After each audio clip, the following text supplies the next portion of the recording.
Buenos días, muchas gracias. ¿Está en el Consejo de Ministros, sobre la mesa del Consejo de Ministros, la posibilidad de reimplantar el estado de alarma si se generalizan los focos? Bueno, en este momento desde luego no. Lo que ocurre es que nosotros estamos, como es natural, vigilantes ante lo que pueda suceder. Estamos siempre a merced del criterio científico y desde el primer momento hemos tenido muy claro que es la comunidad científica y los expertos los que van dictaminando los límites de lo posible en política en esta crisis sanitaria. Y en este sentido pues hacemos un seguimiento con indicadores, con todo tipo de mecanismos de los posibles rebrotes que van sucediendo. Afortunadamente hasta el momento los que van sucediendo están siendo controlados y están siendo vigilados con mucho detalle y en principio no es necesario. Lo que sí es verdad es que naturalmente nosotros tenemos siempre a disposición la posibilidad de poner mecanismos que ya hemos conocido en marcha siempre y cuando la situación lo requiera y los científicos así lo avalen. ¿Se precipitó entonces ayer la vicepresidenta Calvo cuando habló del estado de alarma? Bueno, yo creo que es importante trasladar a la ciudadanía que los rebrotes nos van a suceder o van a suceder y van a tener muy poca incidencia si la ciudadanía es responsable. Si todos somos responsables, si cumplimos las medidas de sanidad, si cumplimos las medidas de seguridad, desde luego pues la incidencia va a ser mucho menor de lo que sería si en caso contrario. Y lo que sí tenemos que advertir, por supuesto, es que nosotros anteponemos la salud pública a cualquier otro criterio y eso es lo que se refería a la vicepresidenta con toda claridad. Es decir, al hecho de que nosotros tenemos una serie de instrumentos, un pack de instrumentos a disposición por si fuera necesario, pero esperemos que no sea en absoluto necesario porque consigamos mantener la situación bajo control. Salud pública y otros criterios. Ministro, quisiera preguntarle precisamente por la convivencia de la salud pública con esos otros criterios, recogiendo aquellas palabras de Fernando Simón cuando aludía al turismo y decía, es que vivimos de esto. Claro, plantearse justamente en estas fechas que se restrinja la movilidad o prohibir la entrada de turistas de según qué países, a lo mejor no es una idea que vayan a coger bien algunos empresarios. Bueno, nosotros hemos sido muy claros desde el principio, como he dicho anteriormente, nosotros seguimos el criterio científico y por eso se tomó la decisión drástica del estado de alarma, del confinamiento y de la restricción de la movilidad allá por marzo. Y desde luego nosotros hemos tomado la vía de la desescalada apoyado por esos mismos criterios. Y nosotros tenemos claro que nuestra economía, igual que el resto de economías de la Unión Europea, con todas sus singularidades y especificidades, pero todas necesitamos movilidad y todas necesitamos pues cierta normalidad para que la economía pueda funcionar y por lo tanto para que puedan llegar ingresos a las familias y para que se pueda hacer un mínimo de vida entre comillas normal. Y entonces nosotros lo que hemos hecho es poner en marcha pues una reactivación del país pues controlada, con medidas de seguridad, con todos los mecanismos que tenemos a nuestra disposición para hacer compatible, naturalmente, pues esta reactivación económica con la priorización de la salud pública. Y estamos en ese equilibrio y, como decía anteriormente, pues si hubiera cualquier evento, pues tendremos que valorarlo según vayamos viéndolo. Ministro, sobre el consumo, ¿tiene datos de hasta qué punto se ha recuperado, en qué niveles estamos? Bueno, en este momento es muy difícil anticiparnos porque los indicadores que tenemos a nuestra disposición siempre se construyen a posteriori, pero también hay algunos indicadores muy positivos que son más inmediatos, como es el uso de las tarjetas de crédito, que esto es información que proporciona el sistema financiero, los bancos, y que manifiesta que hay una recuperación muy intensa desde que estamos en las fases finales de la desescalada. Esto es asimétrico a lo largo de todo el país, pero hay una recuperación bastante intensa de este tipo de actividad. Pero hay que ser cautos porque lo que son los grandes indicadores macroeconómicos siempre se obtienen con bastante retraso con respecto a la fecha en la que estamos. Ante la caída de ingresos y las dificultades del conjunto de administraciones, ministro, hay una expectativa sobre la ayuda europea y el reparto de fondos de la Unión Europea en el sentido de que pueda ayudar a reconstruir todo el tejido que se ha dañado debido a la pandemia y que está todavía dañado. Lo que ocurre es que dentro de la Unión Europea hay dos caminos, el que proponen los países del centro y del norte y el que solicitan que se abran los países del sur, entre ellos España, Italia y otros países que han estado muy castigados. ¿Cree usted que el gobierno de España tiene fuerza para hacer que su opinión se imponga en esa discusión? Yo pienso que sí, y además porque desde mi punto de vista es el único camino posible para hacer un proyecto comunitario viable. Nosotros desde el principio de la crisis hemos actuado con una enorme contundencia para desplegar un escudo social que es histórico en nuestro país, un enorme esfuerzo fiscal para proteger a las familias trabajadoras, para proteger los salarios, para proteger, en definitiva, a las personas más vulnerables. Un contraste brutal con lo que había sido la gestión de anteriores crisis económicas. Pero ahora tenemos que hablar de cómo reconstruimos el país y para eso, evidentemente, el debate europeo es fundamental. Y ahí hay que entender bien que Europa en las últimas décadas ha tenido fallos de construcción, fallos institucionales que han hecho que a día de hoy haya una especie de Europa de dos velocidades, unos países del norte o del centro con una base industrial fuerte, con una economía diversificada, con capacidad fiscal, capacidad de reacción, y una periferia europea con menos facilidades para enfrentar situaciones como esta. Entonces este es el momento, esta es la oportunidad de utilizar esos fondos no solo para compensar las enormes pérdidas que han tenido empresas, que han tenido las familias durante esta crisis, sino también para aprovechar y cerrar esa brecha, es decir, para reconducir la Unión Europea y acabar con esas desigualdades internas a la propia Unión Europea. La propuesta de recortes que proponen algunos países de la Unión Europea lo único que haría sería agudizar este problema, elevar las desigualdades, y yo pienso que esto es insostenible políticamente. En el tiempo es insostenible que la gente se sienta parte de una comunidad que no les protege y que al mismo tiempo es tan asimétrica. Por eso creo que al final en este debate que está en curso, la propuesta española pues es una propuesta muy buena, que además han acogido muy bien otros países de nuestro entorno y que yo creo que es una voz acreditada para que se pueda poner en marcha un proyecto que nos permita compensar las pérdidas que hemos tenido en esta crisis sanitaria y al mismo tiempo nos permita reconducir la Unión Europea hacia otra comunidad mucho más igualitaria y mucho más equilibrada. Y si a cambio de esos fondos el Eurogrupo o el Banco Central Europeo le pide a España que haya una reforma de las pensiones, que se profundice en la actual legislación laboral, que se reduzca el gasto público en cuestiones sensibles, ¿ustedes qué harían? Vamos a ver, nosotros somos conscientes de que son necesarias reformas estructurales, pero no nos podemos equivocar. Las reformas estructurales a lo largo de los últimos años en nuestro país han significado recortes del sistema público, han significado recortes de las condiciones laborales, y este no es el camino. Las reformas estructurales que necesitamos son otras, son las que permitan diversificar nuestra estructura productiva, son aquellas que nos permitan elevar el contenido tecnológico de nuestras industrias para poder subir los salarios. Eso requiere reformas estructurales muy profundas y para eso se necesita ese apoyo financiero de la Unión Europea.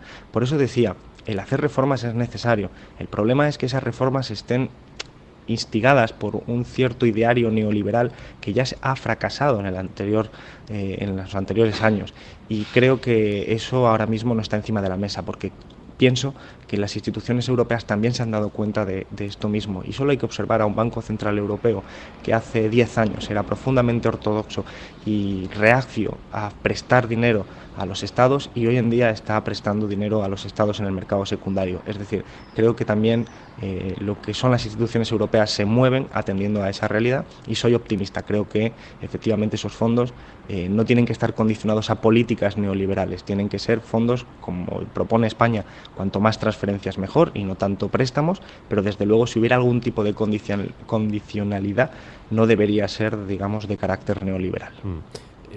¿Está usted seguro que van a convencer a los holandeses y a los alemanes de que el nivel de gasto público se puede sostener en España aunque los ingresos se hayan reducido drásticamente? Vamos a ver, todos los países europeos cuando afrontan una crisis económica de estas características enfrentamos naturalmente una caída de ingresos y una elevación de los gastos por estabilizadores automáticos, prestaciones por desempleo y por la propia inversión que en este caso ha supuesto el escudo social. Es lógico, por lo tanto, que en estos momentos el déficit suba y suba también la deuda. La cuestión es cómo somos capaces de bajar esto. Si nosotros tomamos la vía que proponen algunos países de hacer recortes y de bajar el déficit, digamos, de forma obsesiva recortando la inversión pública, lo único que vamos a conseguir es hundir la economía y dificultar, paradójicamente, acabar con ese déficit y esa deuda. La deuda es un ratio que se refiere a la cantidad nominal de deuda con respecto a la producción interior bruta, al crecimiento. Por lo tanto, si un país no crece y las reformas de recortes lo que hacen es impedir el crecimiento, es más difícil devolver la deuda.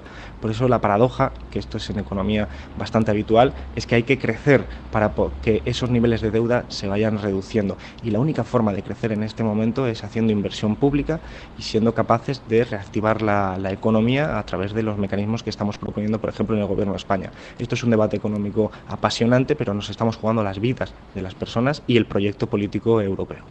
Usted abrió hace unos días la posibilidad de que el proyecto de presupuestos, que serían los primeros presupuestos de este gobierno de coalición, porque recordemos que todavía están operando los famosos presupuestos de Montoro, que parecen inmortales, que grupos como Ciudadanos se incorporen también a un posible consenso.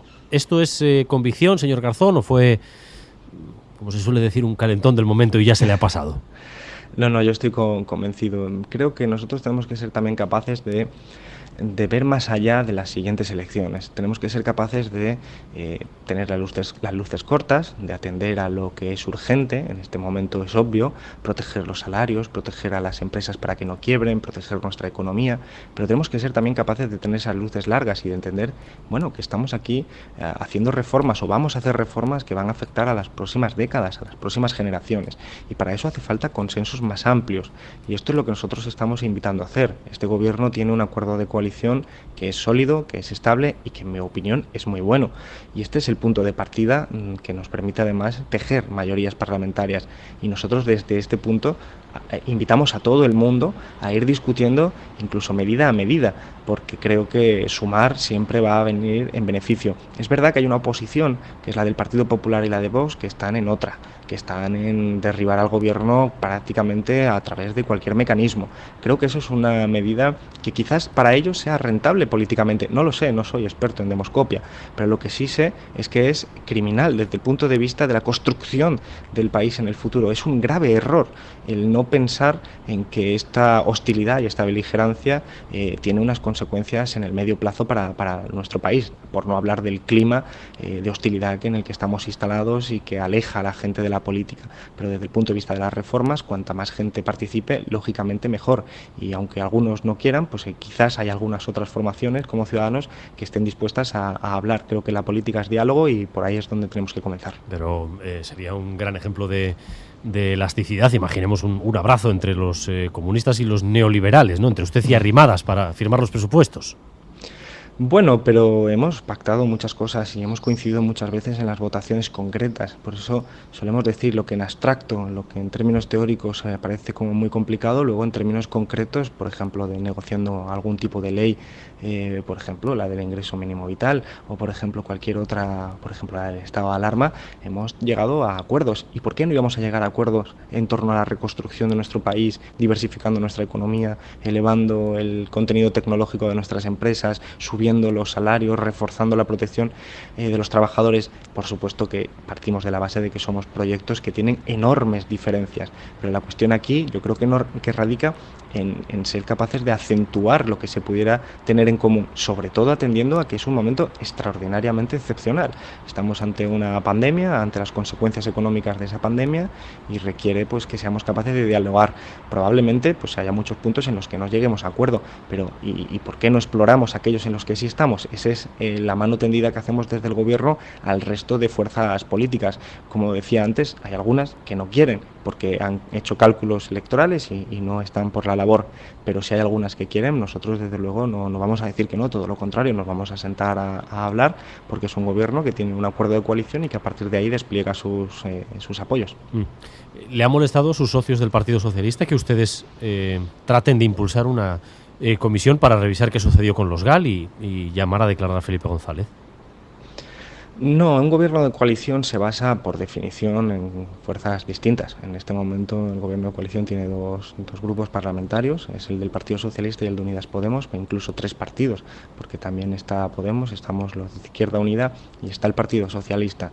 Y en este sentido va de suyo que hay diferencias y matices, y de nuevo lo que hacemos en un gobierno de coalición, que es lo que que procede en la democracia es ponernos de acuerdo en aquello que compartimos, y a partir de ahí también somos capaces de conllevar esas diferencias, y son diferencias que a veces se trasladan en votaciones de esta naturaleza. Yo soy miembro y el coordinador de una organización política que desde mitad de los años 80 ha combatido no solo el terrorismo, sino también el terrorismo de Estado. Y nosotros tenemos una gran acreditación en intentar esclarecer todo lo que supuso el GAL y todo lo que supuso el terrorismo de Estado. Por lo tanto, creo que todo el mundo era consciente de que cuando se tuviera que votar algo así, pues iban a emerger algunas diferencias que no afectan en absoluto al contenido, digamos, y al proyecto de gobierno ahora en el 2020. ¿Resulta Felipe González molesto para este gobierno?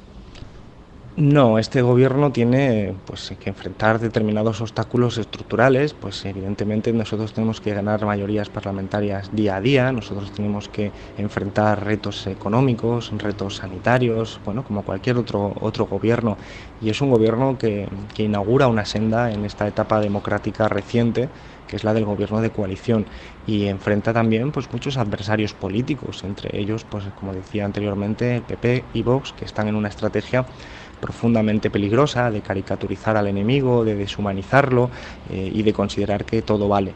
Y luego hay gente pues que discrepa, y entre esa gente que discrepa pues se encuentran voces públicas como las de Felipe González.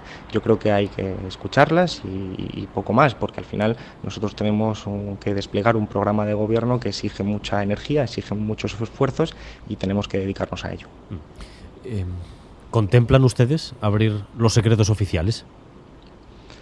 Bueno, como decía anteriormente, desde mi formación política y desde el espacio de Unidas Podemos hemos compartido siempre el que tener que clarificar lo que ha sucedido en términos históricos, el poder acceder a esto que podemos llamar de una forma un poco abstracta la verdad de lo que ha ocurrido, los hechos pasados, y evidentemente pues modificar una ley de estas características que impide que se conozcan determinados secretos oficiales, incluso transcurrido un tiempo más que prudente, como ocurre con la ley actual, pues es necesario cambiar eso, y eso es lo que se votó ayer en el Congreso, saliendo aprobado. Por lo tanto, estamos a la expectativa y estamos contentos de que una demanda histórica de algunas de nuestras formaciones, como es el caso de Izquierda Unida o del espacio de Unidas Podemos más recientemente, pues se pueda cristalizar, y efectivamente yo creo que siempre será una buena noticia y un síntoma de salud democrática. Los países con las democracias más asentadas tienen mecanismos para hacer público este tipo de información cuando ha pasado un tiempo prudente, pero es un tiempo prudente, no son los años que establece la ley actual, que son demasiados. ¿Le ha explicado usted a Aitor Esteban que están deseando echarles a la oposición en Euskadi después de las elecciones del 12J? Bueno, nosotros tenemos muy buenas relaciones en el Congreso de los Diputados con el Partido Nacionalista Vasco, y conversamos naturalmente, y ellos saben perfectamente que nosotros somos fuerzas políticas distintas. Esto es lógico, lo sabe cualquier persona también en el País Vasco.